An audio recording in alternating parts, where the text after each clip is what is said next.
In ancient Egypt, two major gods were highly respected.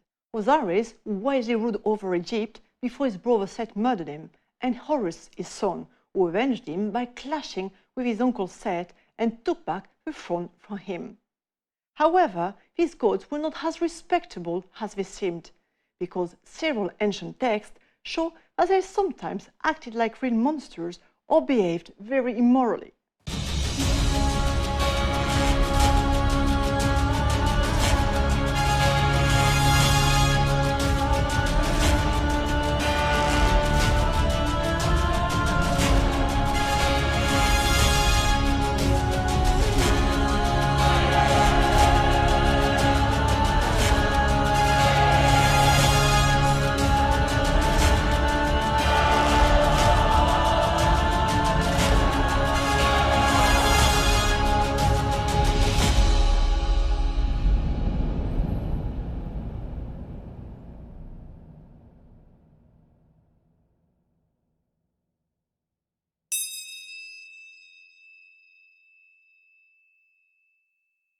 Osiris was both the brother and husband of Isis, goddess of magic, while Seth married their other sister Nephthys, protector of the dead.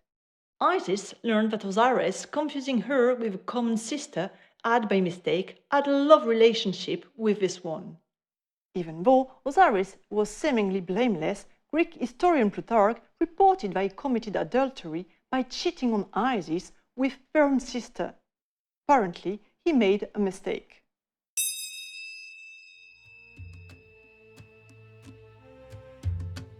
In a more awful revelation, a papyrus from the Brooklyn Museum tells us that Osiris raped his own daughter Heret. Osiris coupled with his daughter Heret for the first time. She became pregnant and lamented the event. He coupled with her once more. Again, she became pregnant. Then her father laid with her another time after 3 months. She then became pregnant. Poor Heret, whose mother is unknown, does not appear in any other text, so there is no way to know anything about her or what happened to her children.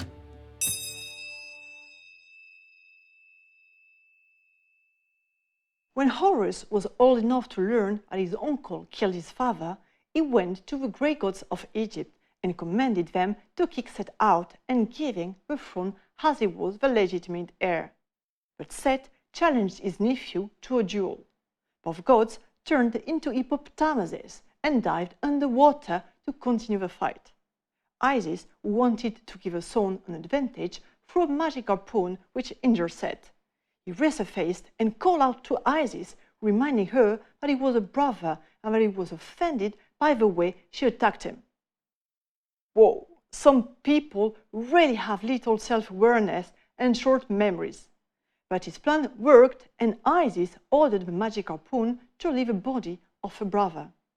Seeing this, Horus, who also came back up to the surface, was overcome by such anger at his mother's compassion and reminding her that Seth killed her husband and brother. In his rage, he beheaded his mother and went back to fight with his uncle. Fortunately, this is a myth with gods, so it ended well for Isis after Thoth intervened and put her head back on through magic.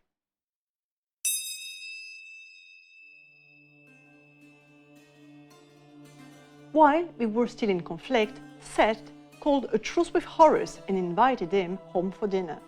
And this is where things took an incredible turn.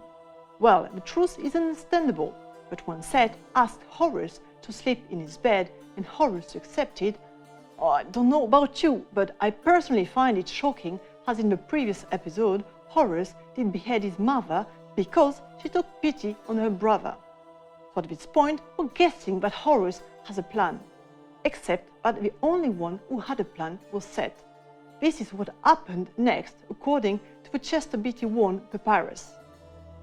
Then Seth said to Horus, "Come, let's have a feast day at my house."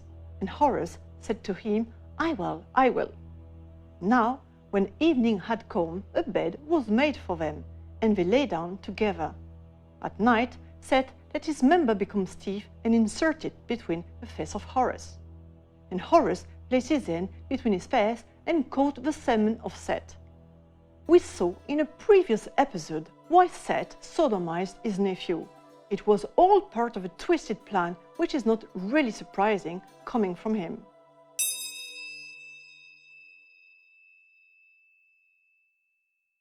Well, you get it. Horus is a god who had a dark, violent side, but since he was a protector of pharaohs and therefore a model, ancient Egyptians very rarely wrote anything negative about him.